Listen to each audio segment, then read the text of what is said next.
You're crouching at the edge of a clearing. It's roughly 10,000 years ago, somewhere that will one day get a name, a border, and a gas station. The sun is brutal.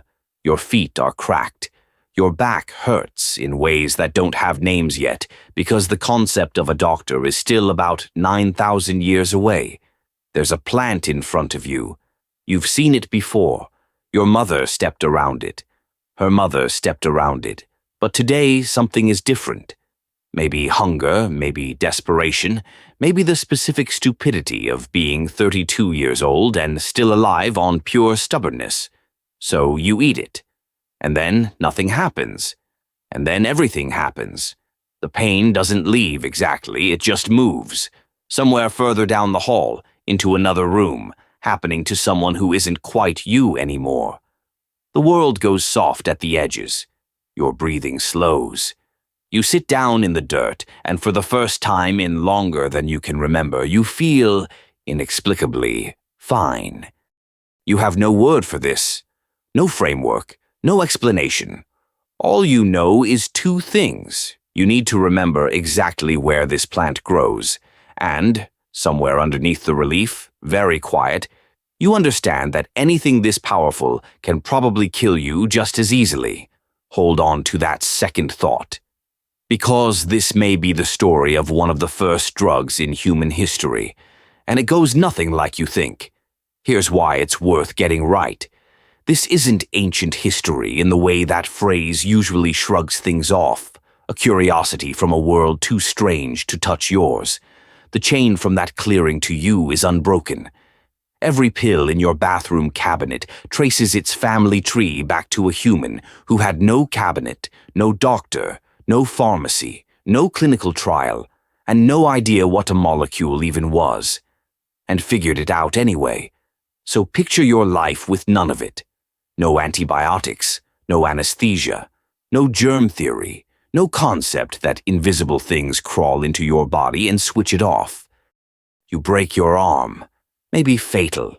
Your tooth gets infected, maybe fatal. You give birth, very possibly fatal.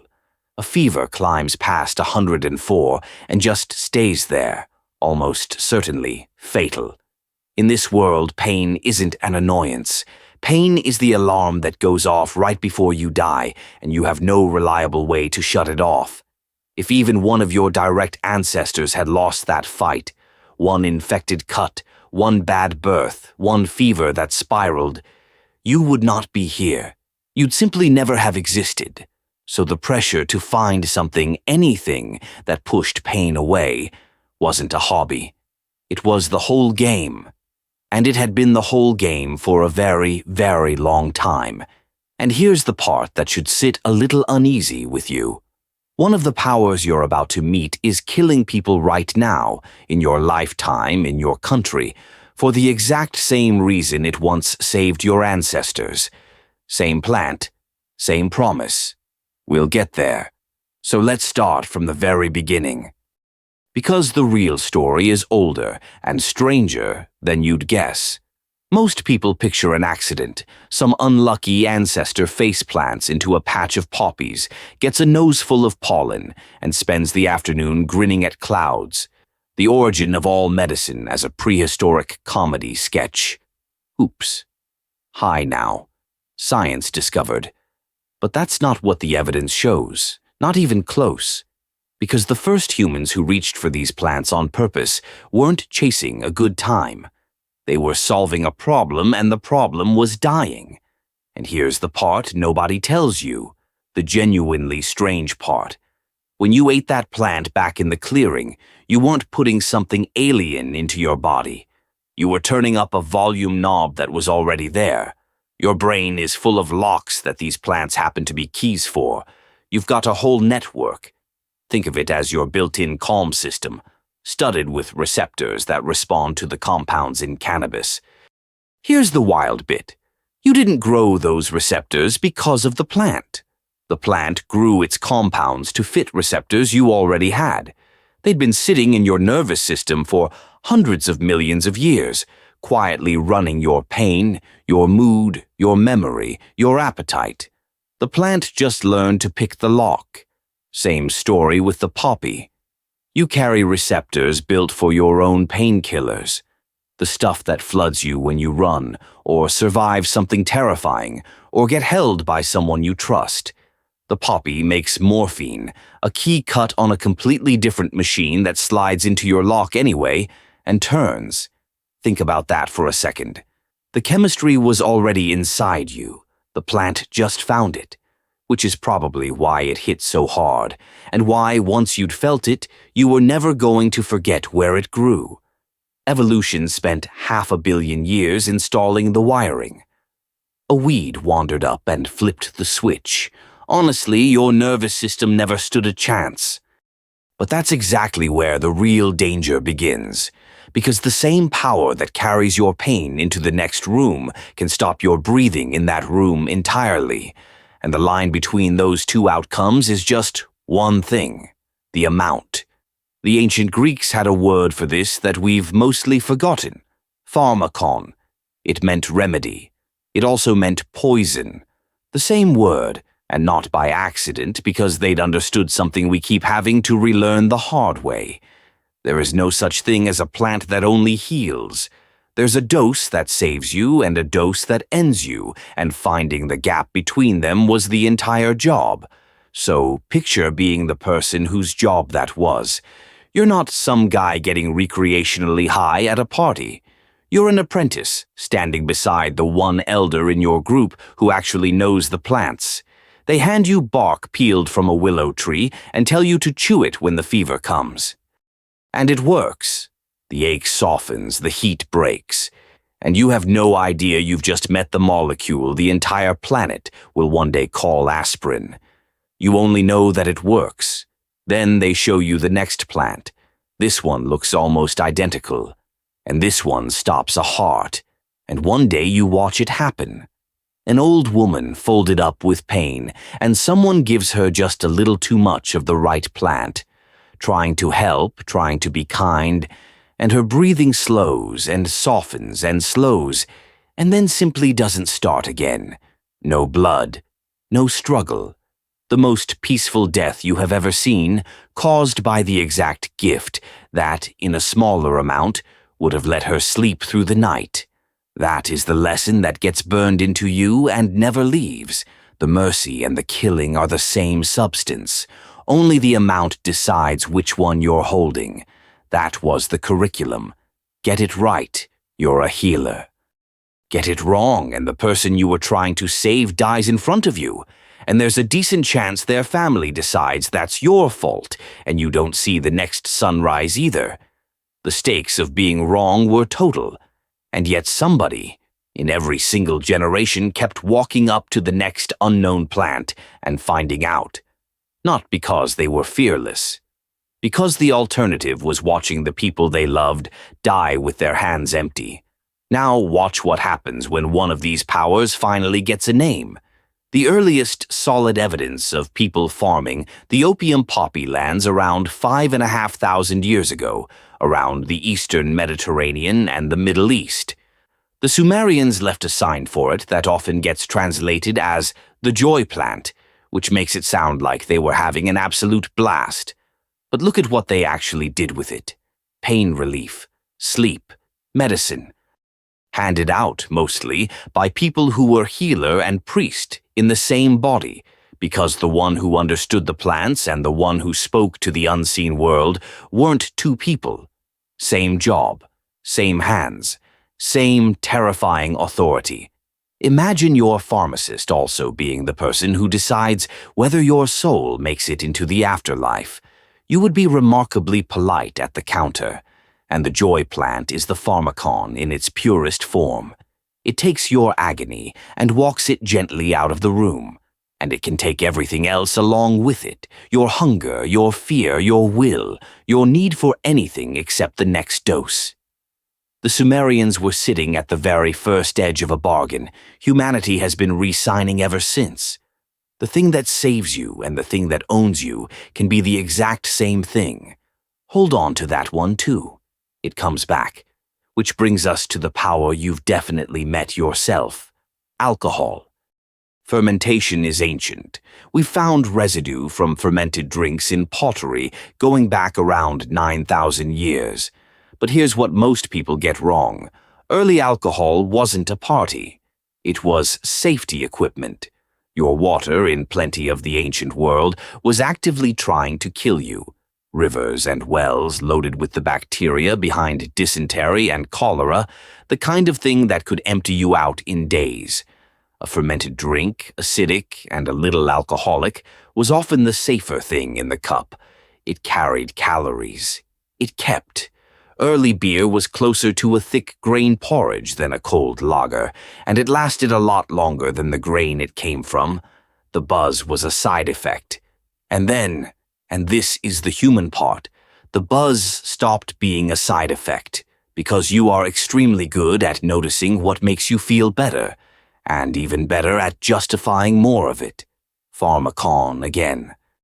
The thing that kept you from dying of bad water is the same thing that, given a few thousand years and a free afternoon, dissolves marriages and livers. Same liquid, both ends of it. Which means every party in human history has its roots in someone, somewhere, trying not to die of dysentery. You're welcome. But there's a third use of these plants, and it's the one that quietly reframes everything else. Across cultures that never met, the Amazon, Siberia, the Sahara, every inhabited continent on Earth, you find the same figure doing the same thing.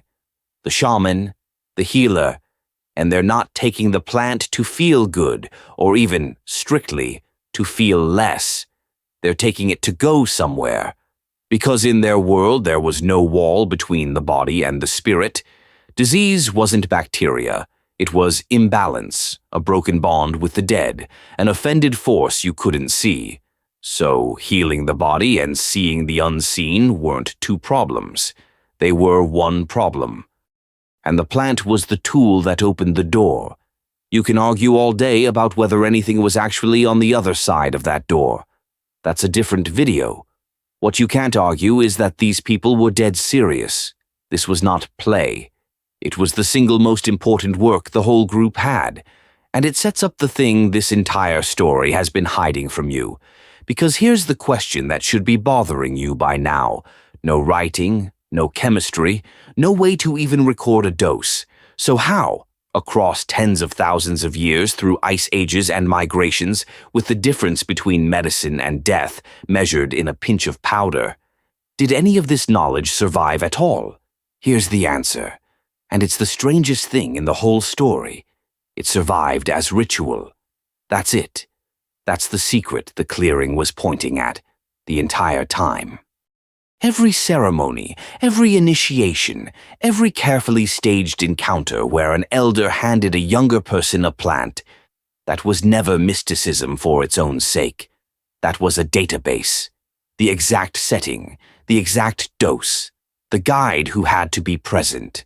The words said before and the words said after. Every one of those was a stored instruction, refined across hundreds of generations, because the versions that got it wrong didn't leave grandchildren to pass anything on. They had figured out, paying for every mistake in actual lives, that the same substance in a different context produces a completely different result. Setting, dose. The way you handle someone afterward. We call that pharmacology now. They called it the sacred way it has to be done. And it went deeper than dose. They knew which plant you must never give to a woman carrying a child. They knew which two must never, ever be taken together. They knew the one that was safe in spring and turned dangerous by autumn. None of it was written down anywhere on earth. All of it was load-bearing. And all of it was true. It was one of the most sophisticated information management systems our species ever built. And we don't even have a word for it, because it never looked like information. It looked like prayer. The scientists in white coats who discovered some of these compounds in the 1950s and 60s were, in a lot of cases, rediscovering exactly what an unbroken oral tradition had been keeping perfectly intact since before the pyramids. The researchers were thrilled. The keepers of the tradition, when word reached them, probably just nodded. So let me show you the chain. The real one. About 5,300 years ago, a man dies high in the Alps and freezes into the ice so completely that we dig him back out almost whole. We call him Otzi. And tucked into his gear is a lump of birch fungus, which, as far as we can tell, happens to fight the precise intestinal parasite we later found living in his gut. A prehistoric man carrying medicine on purpose for a problem he couldn't see but could absolutely feel. We don't know who taught him which fungus to pack, but someone did. The chain was already ancient when Otzi walked up into those mountains for the last time. From him, the thread runs forward, to the Sumerian healer pressing the joy plant into a dying patient's hand, to the medieval herbalist stripping willow bark for a villager burning with fever, the same willow you chewed as an apprentice, never once knowing its name, to a chemist in the 1800s pulling the active compound out of that bark and a company shaping it into a small white tablet, to the bottle of aspirin sitting in your bathroom right now. And every single link in that chain is still a pharmakon. Still a remedy that is also at the wrong dose, a poison. The opioid crisis tearing through cities as you watch this. That's the joy plant, the same molecule that walked your pain into the next room 10,000 years ago. Different cup, the bargain re-signed, the price finally come due. We never escaped the deal. We just industrialized it, so the next time you swallow a painkiller, the next time you sit and wait for the ache to drift a little further down the hall, the way it drifted for that person in the clearing, understand what you're actually doing. You are reaching for a power that humans found before farming, before writing, before any city you could name. A power that has always healed and harmed with the very same hand. The names at the start of the chain are gone. We don't know who ate the plant first, or whether they survived the night, or whether they ever understood what they'd touched. But they remembered where it grew. And they kept that knowledge alive through ice and famine and the collapse of everything they knew, just long enough to hand it to the next person. And that person handed it on, and on, and on, until it reached your hand holding a small pill in a quiet bathroom 10,000 years later. That's not a small thing. That's the whole thing.